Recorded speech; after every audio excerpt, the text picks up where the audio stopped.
Ba't nandito kayo? Walang hiya kayo mga aso kayo, aba. Pinapakain naman kayo, andun naman kayo sa basura naka-standby. Hello guys, magandang hapon po. Ito na guys. Ito na yung pinakalas namin precast. Ito na guys. Ito na. Dalawang anay. 15-15 yan guys. Tapos dito 11, bali 41 lahat. 11. Yun, yung kinalas namin na molde. Ito na guys, nilagyan na namin ng langis. Ayan, nilagyan namin ng langis. Yung iba andun, may langis na yan. Bukas, maghalo na kami ng simento para ilagay dyan. Yan. Okay guys, alas 4 na guys. Kami mag-out na. Out na kami. Alas 4 na.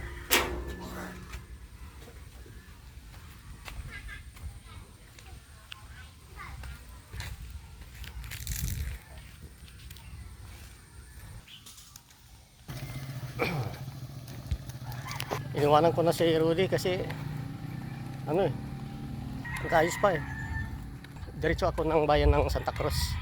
Bibili muna ako ng butane, yung bala ng portable gas. Tsaka bibili na din ako ng ulam. Ibili ako ng isda.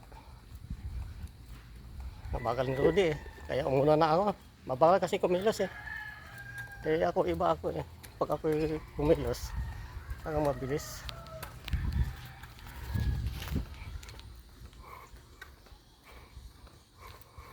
Nagabihan ako guys. Alas 6:01 na guys. Gabi na.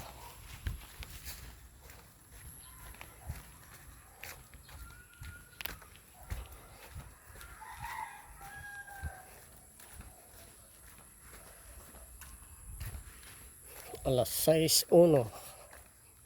Ang bilis na oras no. Diretso kasi ako ng bayan sa Santa Cruz. Bumili ako ng butane at saka feeds para sa manok. Saka bumili na rin ako ng 1 kilong isda na tulingan. Pang-paksiro lang guys. Dito na ako sa pagbungad ko lang amin na ba't nandito kayo? Walang hiya kayo mga aso kayo, aba. Pinapakain naman kayo, andun naman kayo sa basura naka-standby. Baluga talaga itong mga aso ko, aba. Mabaluga kayo, pangsipain ko kayo dyan. Baluga ninyo. Tabi, madaan na. Tabi.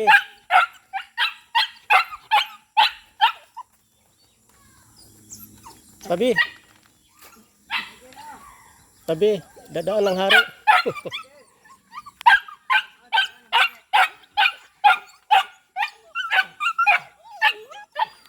Okay guys, bye bye.